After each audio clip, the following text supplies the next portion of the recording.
The rope burned against Evangeline Forsythe's throat as Mayor Cornelius Blackthorne yanked the noose tighter, his weathered face twisted with righteous fury. "You fed them savages, girl. Fed 'em like they was Christian folk instead of the devils. They are." The assembled crowd of Millbrook settlers pressed closer around the hanging tree, their faces a mixture of bloodthirst and moral certainty that made Evangeline's stomach turn even more than the rope cutting off her air.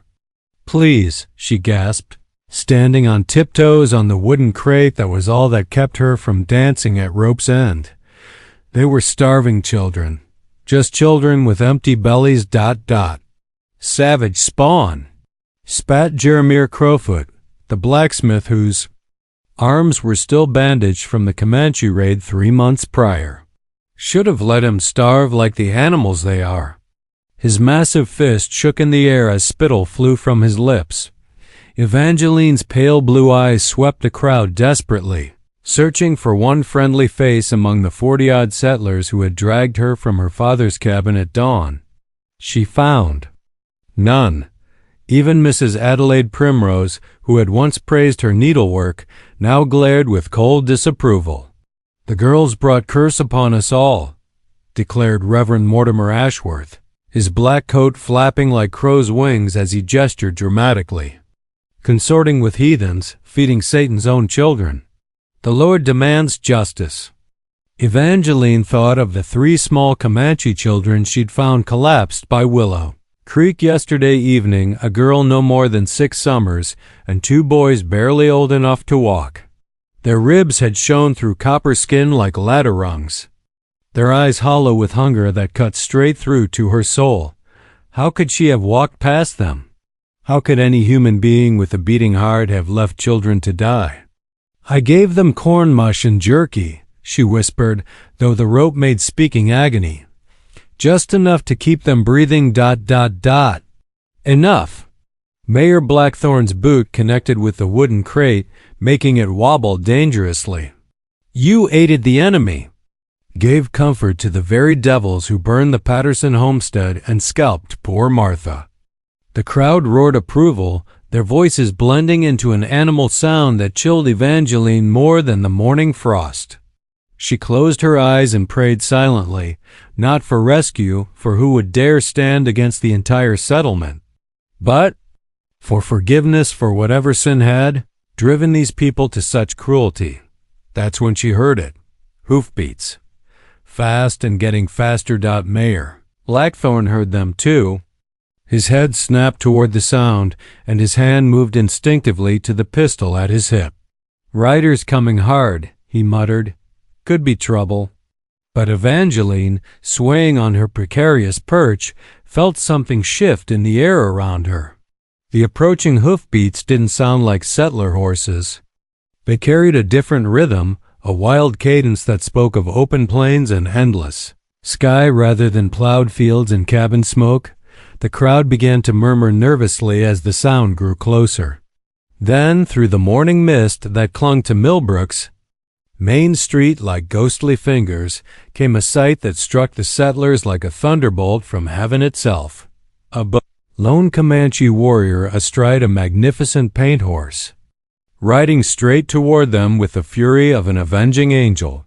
Windwalker Ashcrow pulled his warhorse to a sliding stop just 20 paces from the hanging tree, close enough for every settler to see the war paint streaking his bronze face and the eagle feathers dancing in his long black hair. His dark eyes swept the crowd with predatory intensity before fixing on the blonde girl swaying from the rope, and something deadly flickered in their depths.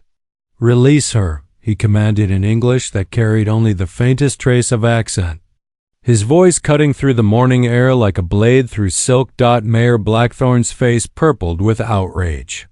"You got some nerve, savage, riding into a Christian settlement and making demands. This here's justice being served on a traitor." Windwalkers. Horse pranced sideways, muscles bunched and ready. The warrior's right hand rested casually on the handle of his tomahawk, though every line of his body suggested coiled violence.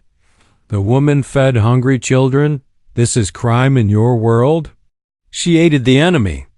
Jeremiah Crowfoot stepped forward, his blacksmith's hammer gripped in both hands. Gave food to Comanche whelps who'll grow up to murder decent folk. 3 children, starving by the creek, Windwalker said, his gaze never leaving Evangeline's face. She stared back at him, amazement replacing fear in her blue eyes.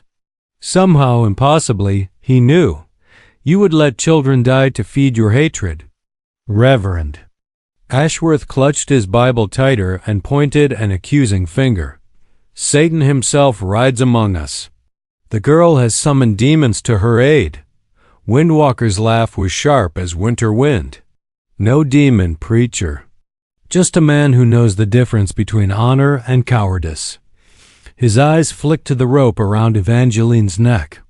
You hang women for showing mercy. This is your Christian way? Don't listen to his devil words. Mayor Blackthorn shouted, but uncertainty had crept into his voice. The Comanche sat his horse like he'd been born to it, radiating the kind of deadly competence that made even armed men think twice. This is our business, savage. Ride away before we add your scalp to our collection. In response, Windwalker made a sound like a hawk's cry, sharp and piercing. From the ridge overlooking Millbrook came answering calls 12, then 20, echoing through the morning air like the voices of vengeful spirits. The blood drained from Mayor Blackthorn's face. Jesus preserve us, he whispered. How many are out there? Enough, Windwalker replied simply. But I come alone to speak with honor. Release the woman, and no blood is shed this day. She's a traitor. Jeremiah snarled, though his knuckles were white where he gripped his hammer. Deserves what she gets. Windwalker's expression didn't change, but something in his stillness made the air around him seem to vibrate with barely contained menace. 3 children came to my camp last night, alive because of her kindness. Their mother weeps with gratitude. Their father... He paused, letting the implication hang in the air. Their father is war chief of the Red River Band, very protective of those who show mercy to his blood. Evangeline gasped as the rope bit deeper, the wooden crate shifting under her feet. Please, she managed to whisper. Can't breathe? The sound of her distress seemed to snap something in Windwalker. In one fluid motion, he slid a knife from his belt and sent it spinning through the air. The blade cut through the rope above Evangeline's head with surgical precision, and she collapsed to the ground, gasping and clutching her throat. The settlers exploded into chaos. Men reached for weapons while women screamed and children cried. But Windwalker was already moving, his paint horse leaping forward to position himself between Evangeline and the mob. Anyone who touches her dies, he announced with calm certainty that somehow carried more menace than any shouted threat. From the ridge came more hawk cries, closer now and definitely more numerous. Mayor Blackthorn's hand shook as he drew his pistol, the barrel wavering between Windwalker and the gasping form of Evangeline Forsythe. You've just declared war on Millbrook, savage. Every man here will die before we let you take her. Then every man here will die, Windwalker replied, with the matter-of-fact tone one might use to comment on the weather. His paint horse stood perfectly still beneath him, but the warrior's dark eyes tracked every movement in the crowd like a wolf watching a flock of sheep. Evangeline struggled to her feet, one hand pressed to her bruised throat while the other gripped Windwalker's stirrup for support. The contact sent an unexpected jolt through both of them, her fingers warm against leather that had been shaped by his hands, his legs solid and reassuring above her. I can speak for myself, she croaked, her voice raw from the rope. I'm not going anywhere with anyone. This is my home. Home? Windwalker glanced down at her, something unreadable flickering in his expression. These people would murder you for showing kindness to children. This is home? Before Evangeline could answer, old Cyrus Millfield pushed through the crowd, his gnarled hands gripping a Springfield rifle that looked older than he was. Been fighting Comanche for 30 years, he wheezed, and I ain't about to stop now. Stand aside, girl, so we can put this devil down proper. No. Evangeline stepped in front of Windwalker's horse, her arms spread wide. Enough blood, enough hatred. When does it end? When they're all dead or driven back to hell where they belong. Jeremiah Crowfoot snarled, hefting his hammer. The children I fed, Evangeline said, her voice growing stronger despite her injured throat. They had names. Laughing Brook, she was 6 years old and loved to braid flowers in her hair. Little Fox and Rabbit Runner, brothers who shared everything they had. They were babies, starving babies. Tears streamed down her cheeks, but her voice never wavered. How does letting children die make us the righteous ones? An uncomfortable silence fell over the crowd. Some of the women looked away, while several men shifted their feet nervously. Even Reverend Ashworth seemed to struggle with his next words. The Lord works in mysterious ways, he finally managed. Sometimes mercy must be tempered with with wisdom. Wisdom? Windwalker's voice cut like a blade. Is wisdom hanging women? Is wisdom letting children starve? He gestured to the crowd with barely contained contempt. Your God teaches love, yes? Where is love here? Don't you dare quote scripture at us, heathen. Mayor Blackthorn's face was purple with rage. Your people are murderers and thieves. And your people are what? Windwalker leaned forward in his saddle, his voice dropping to a dangerous whisper.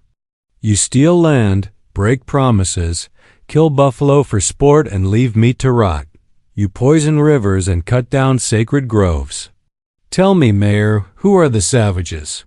The hawk cries from the ridge were getting closer, and now everyone could see movement. Among the trees, dark shapes on horseback waiting. Evangeline looked up at Windwalker, really seeing him for the first time. His face was young, perhaps no more than 25 summers, with high cheekbones and intelligent eyes that held depths of pain and wisdom beyond his years. The war paint couldn't hide the gentleness in his expression when he looked at her, or the protective stance of his body as he positioned himself between her and the mob. Why? She whispered. The question meant only for him. Why risk yourself for a stranger? He studied her face for a long moment before answering. Because you saw children where others saw enemies. Because kindness should never be punished. Because ... He paused, seeming to weigh his words carefully. Because the spirits whispered your name in my dreams, golden hair, before I knew you existed. The admission hung in the air between them like a bridge waiting to be crossed. Around them, the settlers muttered and fidgeted, weapons ready but hesitant to act while so many Comanche warriors watched from the hills. This is madness, Mrs. Adelaide Primrose spoke up, her voice quavering. Cornelius, perhaps we should reconsider. The girl's always been peculiar, but she's never done real harm. She fed the enemy. Mayor Blackthorn insisted, but some of the fire had gone out of his voice. The standoff stretched taut as a bowstring, ready to snap into violence at the slightest provocation. Dr. Beauregard Blackwood pushed through the crowd, his medical bag clutched in weathered hands and his gray hair disheveled from running. For the love of all that's holy, what's happening here? His sharp eyes took in the scene, the cut rope, Evangeline's bruised throat, the armed Comanche warrior, and the tension thick enough to cut with a scalpel. Stay back, Doc, Mayor Blackthorn warned without taking his pistol off Windwalker.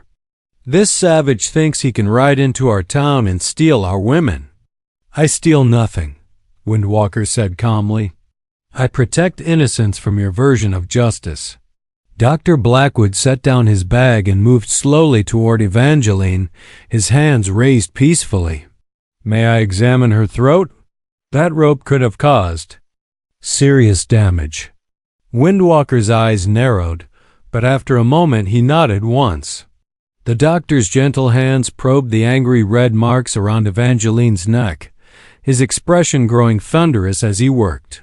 "Cornelius Blackthorne, Dr. Blackwood's voice shook with barely controlled fury. You nearly crushed this girl's windpipe. Another minute and she'd have been dead." He straightened to face the crowd, his usually mild demeanor transformed by righteous anger. "I've delivered half the children in this settlement, set broken bones, eased dying breaths. But this is the first time I've been called to treat someone injured by her own neighbors. She aided the enemy." Jeremiah protested, though he sounded less certain than before. "She fed hungry children," Dr. Blackwood shot back. "When did we become the kind of people who kill women for showing Christian charity?" "Those weren't Christian children," Reverend Ashworth interjected weakly. "They were ... they were HEATNS ...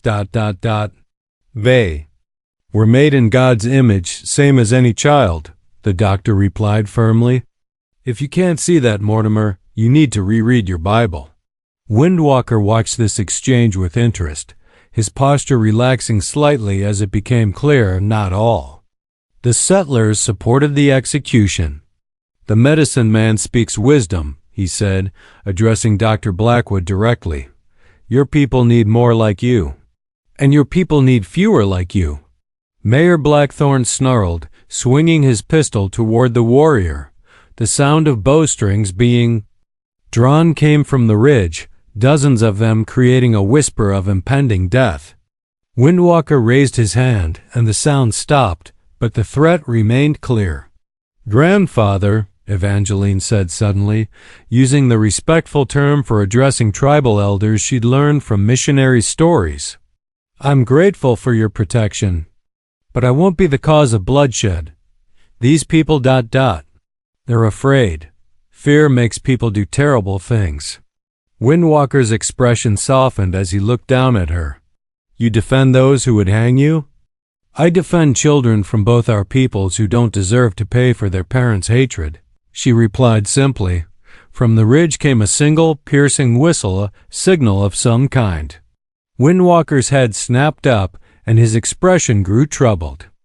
After a moment, he made a complex series of hand gestures toward the hidden warriors. "What's happening?"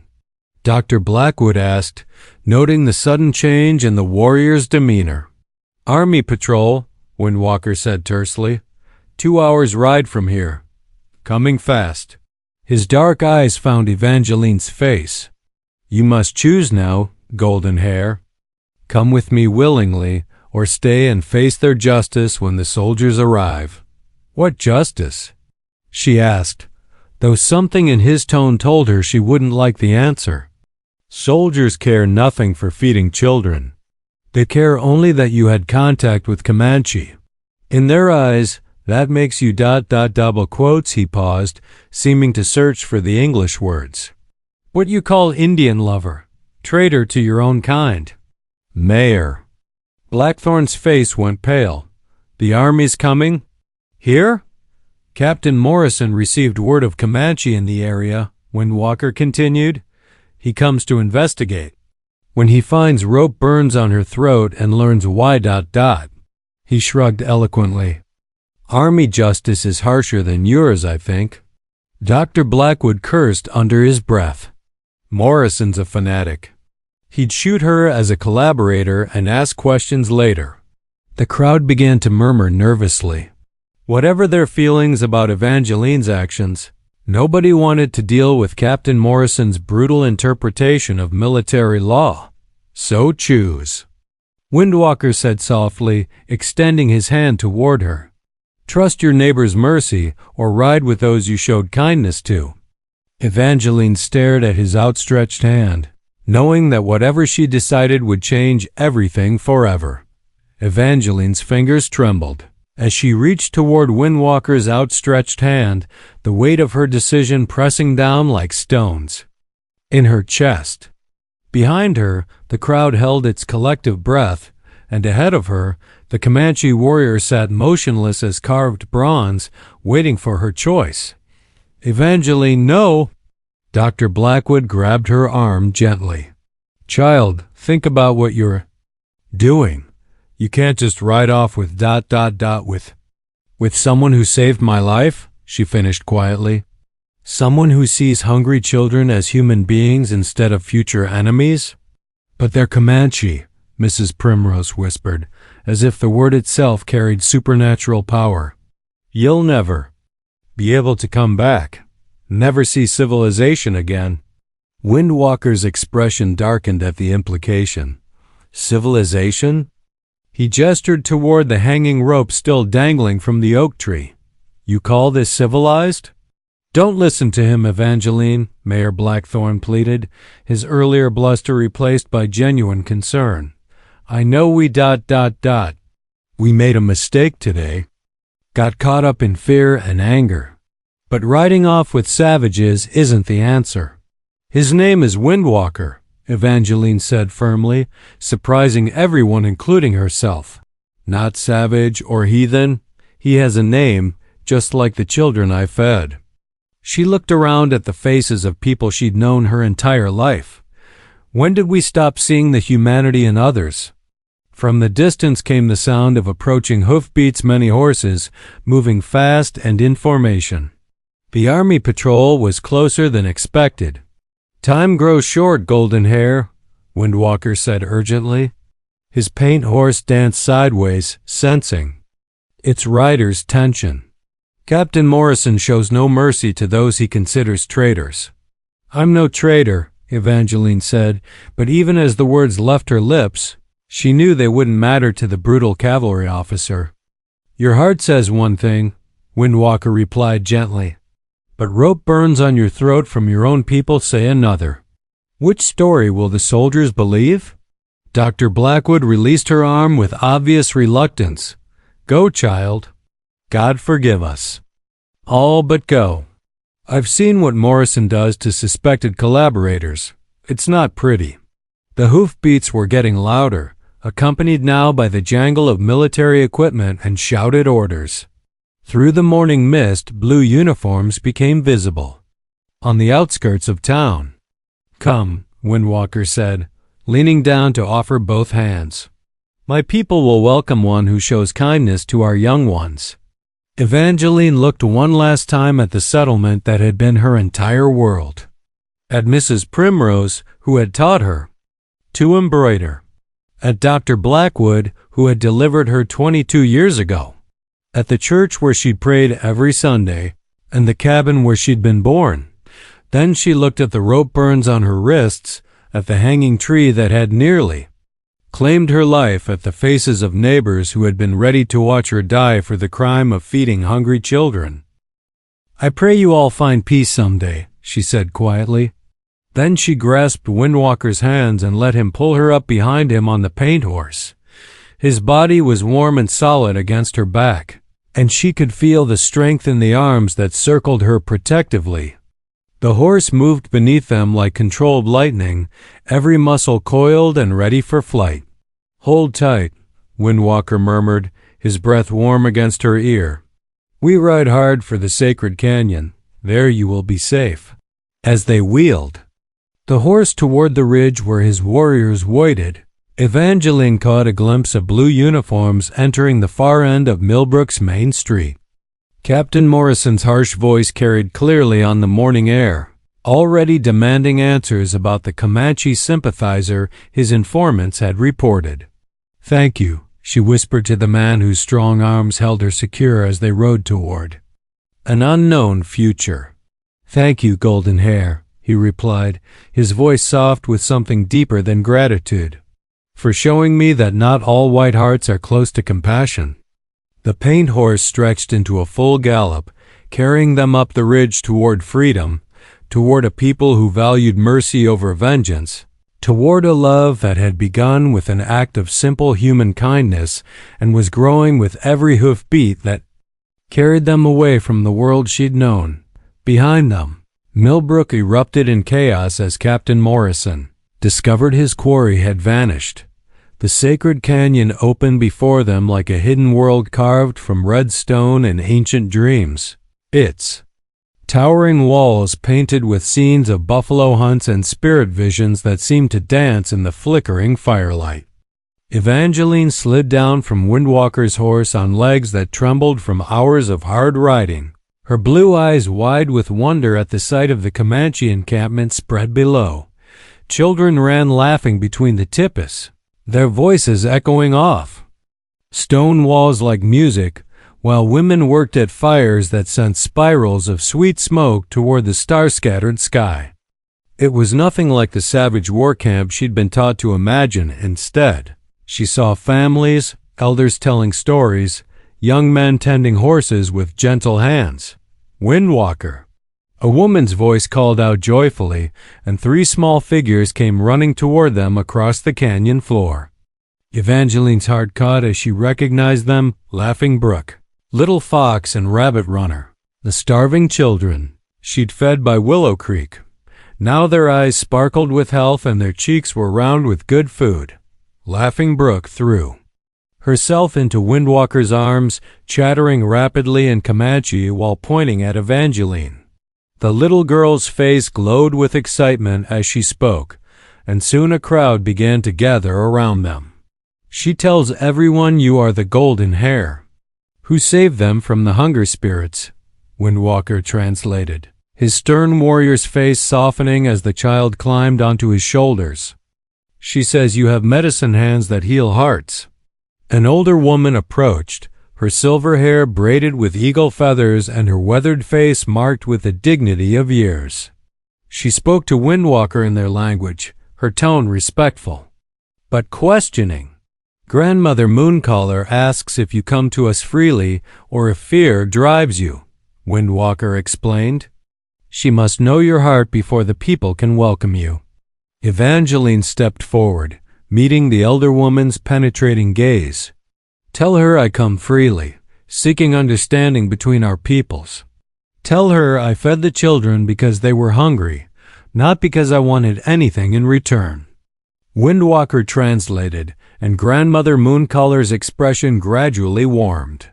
She reached out to touch Evangeline's throat, where the rope burns were still visible, then spoke rapidly to the gathering crowd. She says the marks show you have suffered for your kindness to our young ones, Windwalker said quietly. This makes you family to us. She gives you the name Gentle Storm One, who brings healing rain after long drought. Tears pricked Evangeline's eyes as the old woman embraced her with surprising strength. Around them, the Comanche people began to smile and nod approvingly. Little Fox tugged at her skirt and offered her a painted stone, while Rabbit Runner shyly presented a handful of wildflowers. Come, said a younger woman stepping forward, her belly round with child. I am Many Horse's wife, mother to these 3 gifts you saved. My lodge has place for Golden Hair, who feeds hungry children. As they walked through the camp, Evangeline marveled at how wrong everything she'd been taught had been. These weren't savage warriors living in squalor, they were a people with rich traditions, complex relationships, and a deep reverence for the natural world that surrounded them. Your people, she said to Windwalker as they passed a group of elders smoking pipes and discussing something with great seriousness. They're nothing like what we were told.